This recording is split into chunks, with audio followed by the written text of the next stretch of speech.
জাতীয় সরকার গঠন হলে তারেক রহমানের উপরকার যে অভিযোগগুলো সেগুলো ধামাচাপা দিয়ে বা সেগুলোকে মিনিমাইজ করে তারেক রহমানকে সরকারের একটি পার্ট হিসাবে ঘোষণা করা যেতে পারে, এবং সেটা যদি করা হয় তাহলে বিএনপির জন্য এটা সাপে বর হবে। ডক্টর মঞ্জুরুল হক, আপনার এই বিষয়ে কোনো ধারণা আছে যে একটা জাতীয় সরকার গঠনের কথা আমরা শুনতে পাচ্ছি? এইটা বিএনপি মহল থেকে এটা উচ্চারিত হচ্ছে এবং বিএনপি এটাকে জনপ্রিয় করার চেষ্টা করছে। জাতীয় সরকার গঠন হলে তারেক রহমানের উপরকার যে অভিযোগগুলো সেগুলো ধামাচাপা দিয়ে বা সেগুলোকে মিনিমাইজ করে তারেক রহমানকে সরকারের একটি পার্ট হিসাবে ঘোষণা করা যেতে পারে, এবং সেটা যদি করা হয় তাহলে বিএনপির জন্য এটা সাপে বর হবে, তাদের জন্য খুব এটা ফ্রুটফুল হবে। সেইটা ওদের একটা প্রস্তাবনা।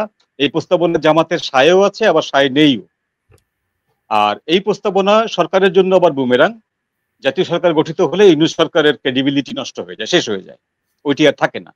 এবং জাতীয় সরকারকে ইউনূস সাহেবকে যদি নেওয়াও হয়, কোন পজিশনে নেওয়া হবে সেটি কিন্তু এখন পর্যন্ত পরিষ্কার না।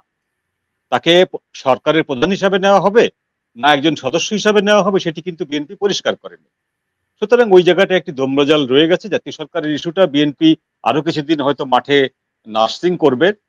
একটা পর্যায়ে যেয়ে যখন দেখবে যে এর পিছনে জনসমর্থন আছে, তখন হয়তো এটা নিয়ে ড্রাইভ দিতে পারে। তার আগে এটা নিয়ে খুব একটা বেশি উচ্চবাচ্য হবে না। কিন্তু যেটি হওয়ার কথা ছিল যে সেইটি হাইকোর্টে, সুপ্রিম কোর্টে স্ট্যাক হয়ে পড়ে আছে। সেটি হলো যে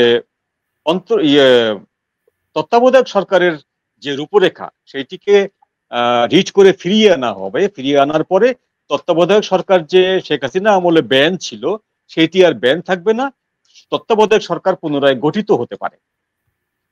সেই রায়টি ঘোষণা না হয়ে হেল্ড আপ হয়ে আছে। তার মানে হচ্ছে তত্ত্বাবধায়ক সরকারের যে ব্যবস্থাটা, সেই ব্যবস্থাটা বর্তমান সরকার আনতে চান না, এবং বিএনপিও সেইটি আনার জন্য খুব জোরালো কোনো ভূমিকা নিচ্ছে না, এবং এখানে সেনাপ্রধানের কোনো ভূমিকা নেই, সে কারণে উনি নিচ্ছে না। এখানে ভূমিকাটা হচ্ছে আমাদের কোর্ট সুমোটো করতে পারে, আমাদের সুপ্রিম কোর্ট সুমোটো করতে পারে, আপিল ডিভিশন সুমোটো করতে পারে, কিন্তু তারা বালক দিগের কর্তৃক নির্বাচিত বা নির্দেশিত হয়ে তারা আদালত পরিচালনা করছেন, তাদের উপরে আমি ভরসা করি না। বুঝতে পেরেছি। জাতীয় সরকারের ব্যাপারে জনাব নাজমুল হাসান কলিমুল্লাহ, আপনি কিছু বলবেন? এরকম কোন প্রস্তাবনা, এরকম কথাবার্তা খুব প্রগাঢ় হচ্ছে। দেখুন, প্রফেসর ইউনূস চমক দিতে ভালোবাসেন। তিনি সবাইকে অবাক করে হয়তো হঠাৎ করে আপনার গণভোটের ঘোষণা দিয়ে বসতে পারেন, এবং গণভোটের মাধ্যমে একটি অন্তর্বর্তী তৃতীয় সরকারের হাতে ক্ষমতা হস্তান্তর করে তিনি তার কাজে প্যারিসে ফিরে যেতে পারেন। সেরকম কাণ্ড হতে পারে, কারণ উনি খুব সাবধানী খেলোয়াড়, এবং কোনো অবস্থায় তিনি তার জীবন বিপন্ন হোক, সম্মান ভুলুণ্ঠিত হোক, সারা জীবনের ক্রেডিবিলিটি জিরো হয়ে যাক, এমনটি করবার মতো গোয়ার গোবিন্দ লোক তিনি নন। তিনি ব্যবসায়ী মানুষ। তার পিতার কাছ থেকে যে ব্যবসা তিনি শিখেছেন, বন্ধক ব্যবসা, সেখান থেকে আপনার পুরো দেশকে বন্ধক দিয়ে দেওয়ার একটা জায়গায় কিন্তু নিয়ে গেছেন। সুতরাং এটা অংশ তো দিলেন না, পুরোটা দিলেন, সবকিছু এখন নির্ভর করবে পরিবেশ পরিস্থিতির উপর। ধন্যবাদ। জনাব মঞ্জুরুল হক, আমরা দেখলাম প্রধান উপদেষ্টা তার ভাষণে বলেছেন যে বন্দরের ব্যাপারে, বন্দর বিদেশিদের হাতে ছেড়ে দেওয়ার জন্য দেশবাসীকে ঐক্যবদ্ধ হতে বলেছেন। এমনকি করিডোর নিয়ে নাকি একটা ধোঁয়াশা তৈরি করা হয়েছে, এমন একটি মন্তব্য তিনি করেছেন। তিনি এতটা অ্যাডামেন্ট কেন বন্দর বিদেশিদের হাতে তুলে দেওয়ার জন্য, তারপরে একটা করিডোর দেওয়ার জন্য? যে নামেই ডাকেন না কেন, বিষয়টা তো করিডোরই, রাইট? সো উনি এই দুইটা বিষয় এত অ্যাডামেন্ট কেন? তার যারা ক্রিয়েটর, তাদের কাছে তিনি কমিটেড।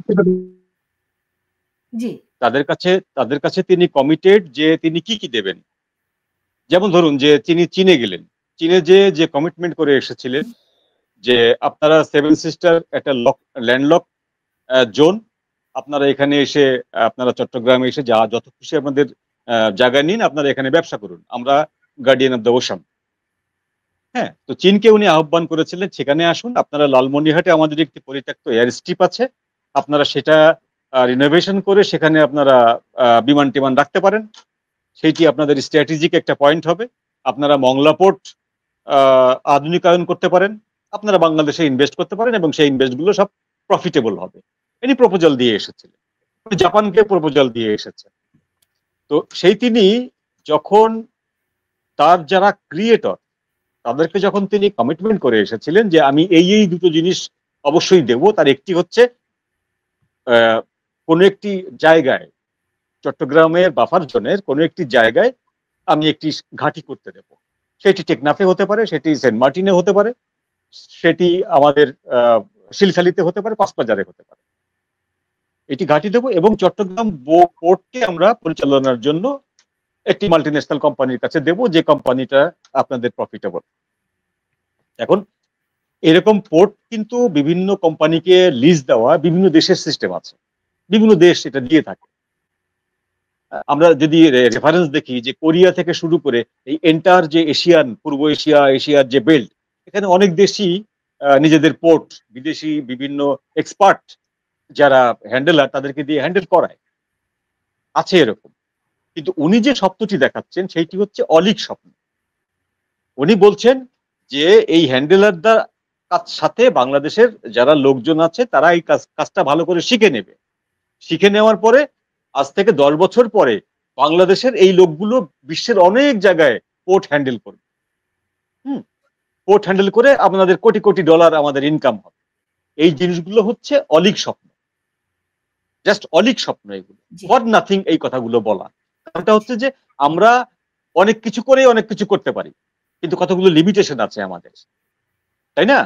আমরা চাল এক্সপোর্ট করতে পারি, কোন একটি বছর আমরা চাল এক্সপোর্ট করতে পারি, কিন্তু পরের মাসে আমাদেরকে আবার চাল ইম্পোর্ট করতে হবে।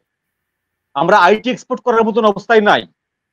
আমরা এক্সপোর্ট করতে পারি কি রেডিমেড গার্মেন্টস এবং র হিট, চামড়া। আমরা পাটও এক্সপোর্ট করতে পারি না, কারণ পাট আমাদের এখন হয় না। চা এক্সপোর্ট করতে পারি না, কারণ চা আমাদের মার্কেটে অপ্রতুল। সুতরাং এই যে 10 বছর পরে আমাদের এক্সপার্টরা পোর্ট হ্যান্ডেল করা শিখবে এবং শিখে বিদেশে বিভিন্ন জায়গা থেকে যে কাজ আনবে এবং বাংলাদেশ কোটি কোটি ডলার আনবে, এই জিনিসটা হচ্ছে যে ওই কৃষক বলেছিল যে তুমি কি জানো চাঁদ কেন বেঁকা? বলে হ্যাঁ জানি, জানবো না কেন? বলে বলো তো চাঁদ কেন বেঁকা হয়ে ওঠে? বেগুন যেহেতু বেঁকা, চাঁদ তো বাঁকা হইতেই হবে। হ্যাঁ, ব্যাপারটা হচ্ছে যার যার মতো করে শেষে এরকম করে বানিয়ে নেন, লজিক বানিয়ে নেন। এখন আপনি সোজাসাপটা বলুন যে ভাই আমি কথা দিয়ে এসেছিলাম, তাদেরকে আমি এই ফ্যাসিলিটি গুলো দেবো, সেই কথার বিনিময়ে আমি কিছু পেয়েছিলাম, তোমরাও সেটা কিছু পাও, এটা এমিকেবলি আমরা দিয়ে দিই। এই যে স্বপ্ন দেখানোর তো কোনো দরকার নেই। 10 বছর পর বাংলাদেশ কোটি কোটি টাকা ইনকাম করবে, এদের কাছ থেকে শিখবে। ওদের কাছ থেকে শিখতে গেলে তো আমি কোরিয়া যেয়ে শিখে আসতে পারি, আমি ওমানে যেয়ে শিখে আসতে পারি, আমি কুয়েতে যেয়ে শিখে আসতে পারি। আমার এখানে পোর্ট দিয়ে শিখতে হবে কেন? মনে রাখতে হবে আমাদেরকে, ইস্ট ইন্ডিয়া কোম্পানি প্রথমে একটি নৌকা রাখার জায়গা চেয়েছিল নবাবের কাছে। তাদের যে বাণিজ্যিক নৌকাটা, সেই নৌকাটা ডাকাতির ভয়ে বলছে যে একটা জায়গা দিন, আমি নৌকাটা রাখবো, ওটা যেন ডাকাতটা এসে হামলা টামলা না করে। তারপর 200 বছর, তারপরের ইতিহাস 200 বছর। তো আমরা পোর্ট দিচ্ছি, চিটাগাং তো আর দিচ্ছি না, আমরা চিটাগাং শহরটা তো আর দিচ্ছি না, একটা পোর্ট হ্যান্ডেল করতে দিচ্ছি। তাও একটা পোর্টের গোটাটা না, নিউমোরিং অঞ্চলটা, নিউমোরিং অঞ্চলটা দিচ্ছি আমি হ্যান্ডেল করতে, তার কিছু পয়সার বিনিময়ে। কিন্তু আমি যদি ওই রেফারেন্সে ফিরে যাই যে ইস্ট ইন্ডিয়া কোম্পানি শুধুমাত্র নৌকা রাখার জায়গা চেয়েছিল, সৈন্য রাখার জায়গাও চাইনি, দেশ দখল করতেও চাইনি, কিচ্ছু না, কিন্তু 200 বছর। তো আমরা ঘর পোড়া গরু, আমরা জানি যে সাম্রাজ্যবাদীরা কোথাও যখন সূচ হয়ে ঢোকে কিভাবে ফাল হয়ে বের হয়। বুঝতে পারছি।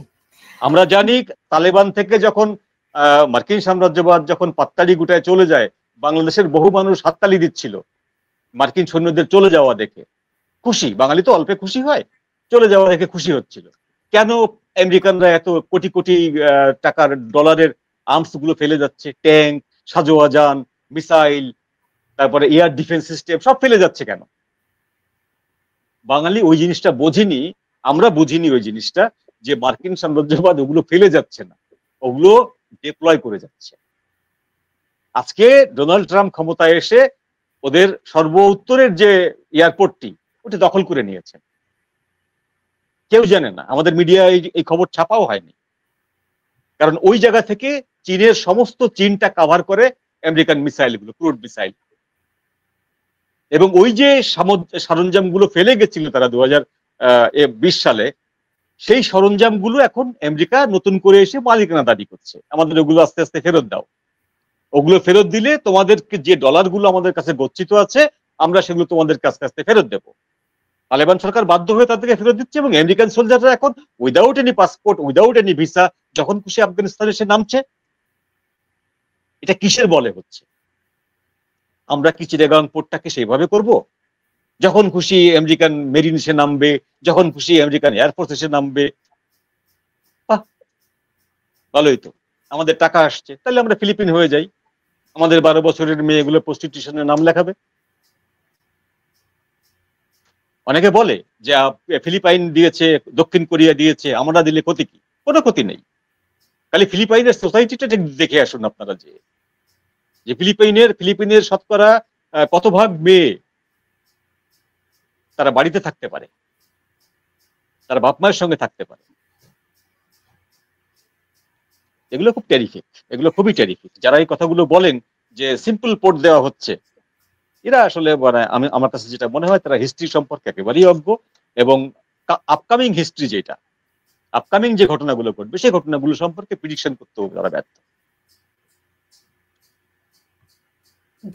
আর উনি যেটা বললেন যে করিডোর বিষয়ে, উনি যদি করিডোর বিষয়ে সঠিক বলেন তাহলে 6 জন ব্যক্তি করিডোর বিষয়ে মিথ্যাচার করেছে, ওনার খলিলুর রহমান সহ, ওনার প্রেস উপদেষ্টা সহ, জাতিসংঘের আবাসিক সেক্রেটারি সহ এভরিবডি মিথ্যা কথা বলেছেন, উনি সত্যি কথা বলেছেন।